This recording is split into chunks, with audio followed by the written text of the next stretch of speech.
Good evening, Fort Collins. Hope you're enjoying first night. While you guys are standing in line, I'm going to exercise the First Amendment right to free speech. I'm going to do so by first reading a passage from the Bible and then just kind of talking to you.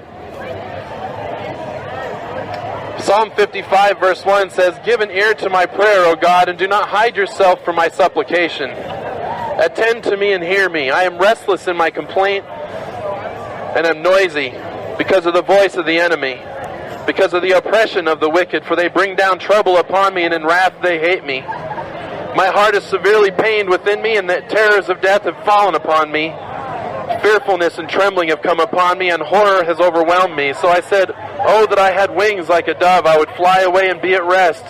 Indeed, I would wander off and remain in the wilderness. I would hasten my escape from the windy storm and tempest." The reason I chose that is we're in an interesting season right now. We have two candidates running for president that you either love or hate. And our nation is pretty evenly divided on this subject. And because of that, many people are worried about the outcome. If one candidate gets in, people are worried about what he's going to do. If the other candidate gets in, people are worried about what she's going to do. And for the first time, we've been given truly a choice of the lesser between two evils. And this is the election that we have before us. Do we vote for a guy that we don't think is qualified to be president, or for a girl who isn't qualified to be president? And when the outcome of this thing is done, no matter who gets in, somebody's going to be worried about the outcome. And King David has something very similar to what he's saying here. He's in a similar situation. The situation that he is in is one that he's crying out to God because he has no way to defend himself, and he's worried about the outcome. But what's interesting about this is who he cries out to. He doesn't cry out to King Saul, who was king at that time. He doesn't cry out to some government. He doesn't cry out to a president or anything like that. He cries out to God. He says, "Give ear to my prayer, our God, and do not hide yourself from my supplication." And he continues to beg God to hear him. It says, "Attend and hear me. I am restless in my complaint." And why? Because in his case, it was the voice of an enemy. And many of us feel very similar today because why? Because of what is ahead of us with an election. But one of the things I'm here to declare to you is, regardless of whoever gets into office and whoever becomes president, whoever stands at that podium, it doesn't matter, because Christ is always king and he is always on the throne. And this is where our hope should be. But many are denying that hope. Many even deny that God exists, even though deep down you know that he does. And what does that mean for us? It's not simply that there's some guy up there watching over things. It's much deeper in that. What's most important for us to understand is who we are in his eyes. It's his perspective that matters. You see, we are all image bearers of God. We all stand here as his representatives. Even if you deny him, you're still his representative. We all are. But what's scary about that position is it's not just a position, it's a predicament. As his representatives, all of us, myself first and foremost, we have all failed him critically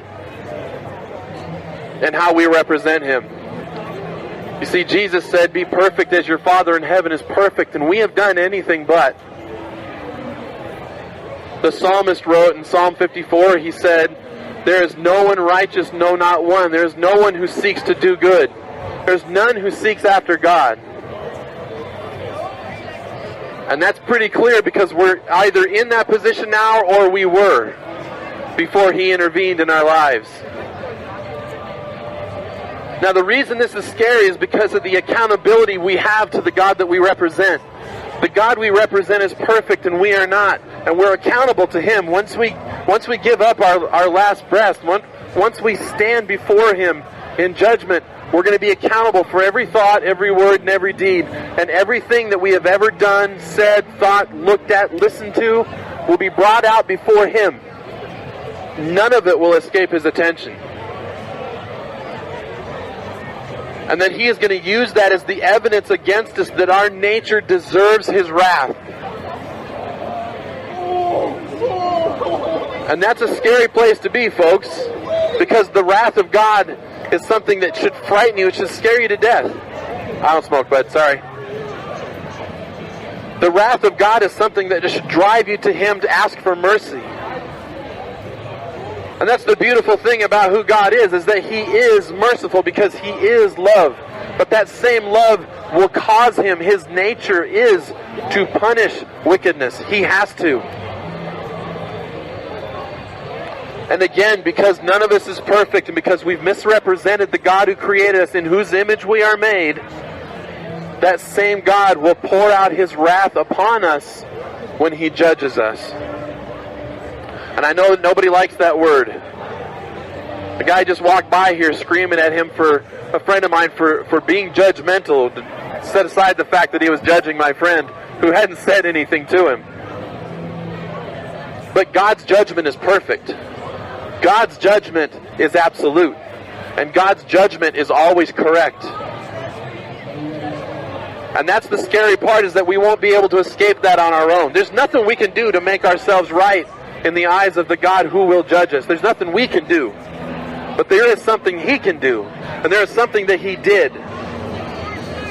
You see, God can't just allow us off the hook because He's a nice guy. Because, as many people say, well, a loving God would never do that. Actually, a loving God must punish sin. He has to.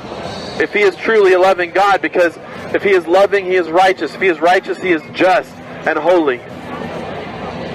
And He is all those things in perfection. He must judge sin. He must judge us for what we have done in our failure to represent Him. And our natural natures, which the Bible says we are by nature children of wrath, our natural state is worthy of His wrath. But again, He is loving. And while He can't just outright pardon you because He wants to, He can pay the price for you. And see, that's the gospel message. That's why I'm willing to stand up here and look like a fool to you, is to declare this to you, that there is one who paid the price if you will turn to Him. The one who paid the price is Jesus Christ. He is the King of Kings. He is the Lord of Lords. He is the conqueror King. A lot of people think it's a tragedy what happened to Him. The fact is, it was a majestic conquering of all creation. He took it all back, and He was the only one that could. He fulfilled all righteousness by allowing Himself to be beaten, tortured, nailed to a cross, and die. He allowed that to happen to Him so that He could pay the price for those who turn to Him and trust in Him to save them. So while He can't just let you off the hook, He can pay the price for you, and that's what He did, if you'll turn to Him. And when He did that, He stays righteous and holy and just because the payment has been made. But we also get to see the other perfect side of Him, which is loving and merciful and kind and full of grace.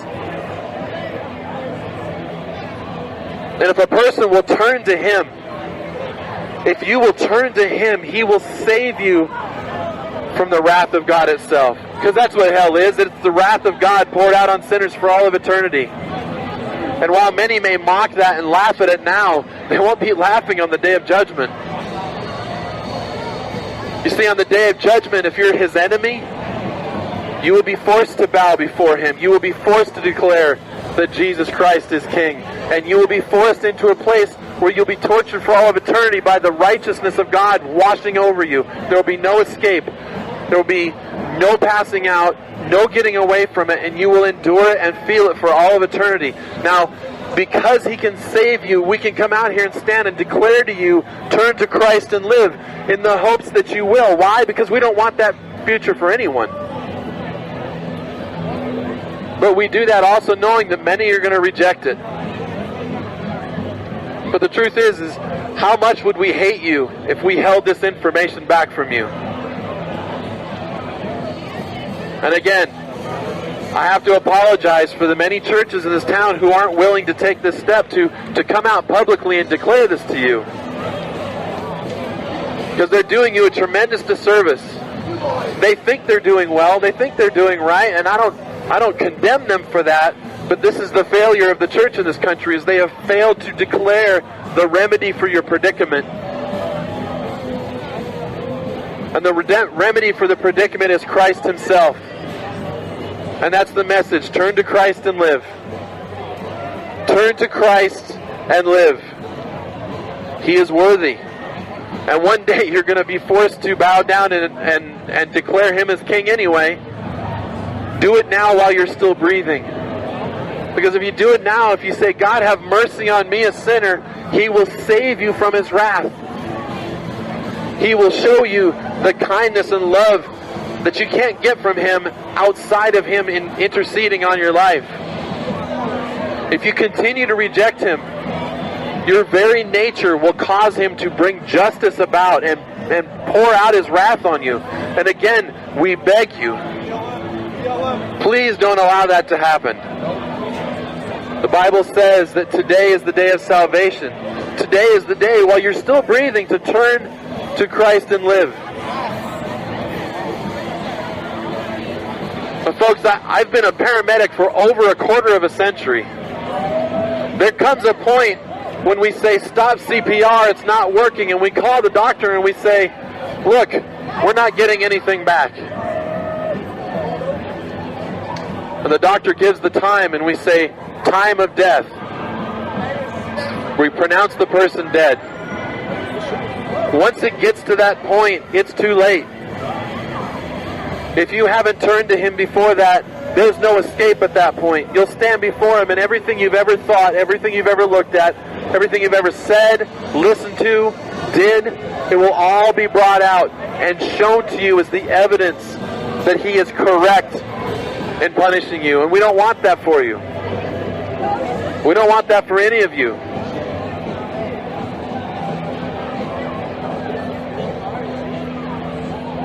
Our earnest hope and prayer is that you will turn to him and ask for mercy, because he is good and kind to give it. He is a loving God, but he is a just God as well. And justice will be served. It'll either be served by you who have rejected him being cast into hell for eternity, or it'll be served by the wrath of God pouring out on the Son, Jesus Christ, in your place.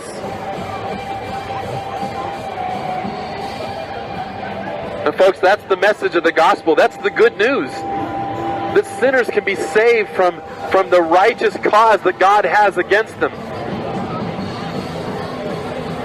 You see, this God demonstrated his love. You probably heard this. In that while we are yet sinners, Christ died for us. You see, I'm not up here to beat you over the head with the Bible or to try and convince you I'm somehow righteous. I'm not. I'm not better than anybody here. But I'm better off than many. And it's not because of anything I've done. It's because God paid the price for me. And the price is there for you too. All you have to do is ask him for it. Now if you do, things are going to change. He's going to give you a new heart, new desires. Things about your life are going to go in a different direction. You'll start to hate the things you once loved, and you're going to start to love the things that you once hated, the things of God. But your eternal security will be just that, secure. And so folks, that's why we're out here saying these things. That's why we're out here declaring to you this message of God, that you can be saved from his wrath by his Son. He is able to do that. He is the only one. There's no other escape otherwise. You see, Jesus said that there is no other name under heaven or under heaven or on earth by which you can be saved.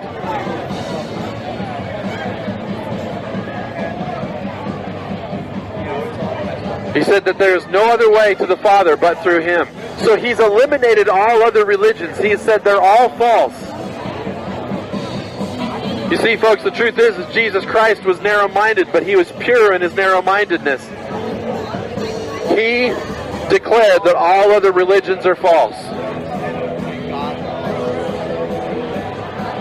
So if you're following something else, here's your chance. If you're following something else, here's the message. Turn to Christ. Turn to Christ and live.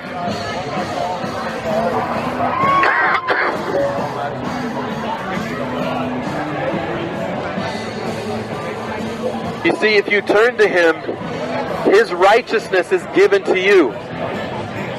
If you turn to him and say, have mercy on me, his righteousness is accorded to you as though you were perfect like he was. Not because you're perfect, but because he's kind and he will give that to you. But if you reject the gift that he's holding out to you, you're going to stand before him in judgment. And he's going to judge everything. There's no escaping that fact.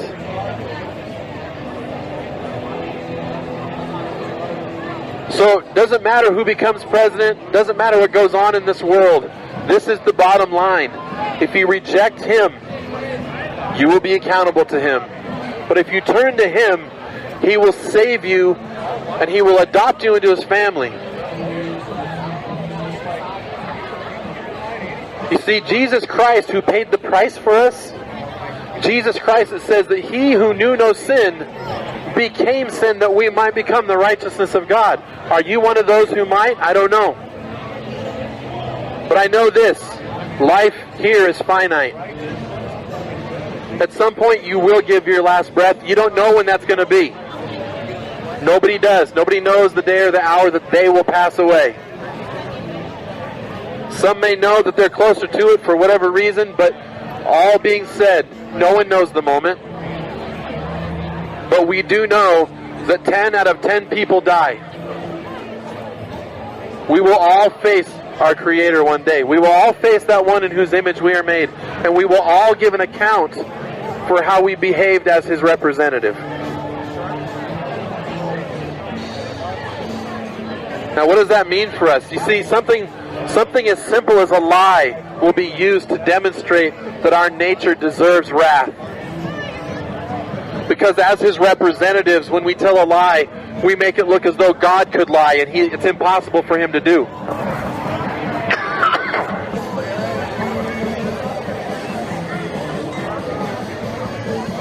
It's impossible for God to commit adultery. But Jesus said, to even look at somebody with lust is the same as committing adultery in her heart. Our thought life is evidence against us.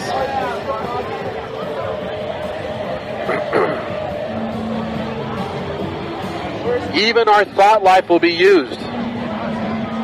Have you looked with lust to somebody? I know I have. That will be used to demonstrate the proof that your nature deserves his wrath. But if you turn to Christ and you cry out for mercy, his righteousness will be used as the evidence that you will not receive his wrath, because the payment for what you've done has already been paid out.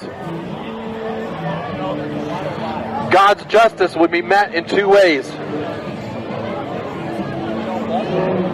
Either the wrath of God poured out on the Son 2,000 years ago in your place, or the wrath of God will pour out on you for all of eternity. And folks, again, we don't want that for anybody, but I'm here to warn you. 1,000 years in hell, you'll remember that crazy preacher who stood up in Old Town. And you'll wish you would have listened to him. Please don't let that be you.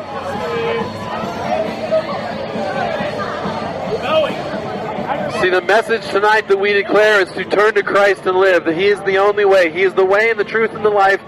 No one goes to the Father but by him.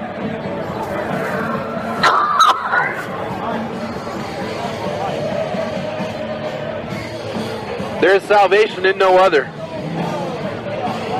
And the beauty is that he can and will save you if you turn to him. But if you reject him, he's not just going to let you in because you do a bunch of good things. Because there's too many things that we have done to violate his image as his image bearers to demonstrate our guilt.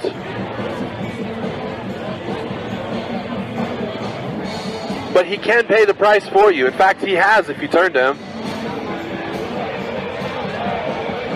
He is kind and loving and merciful if you call out to him for mercy.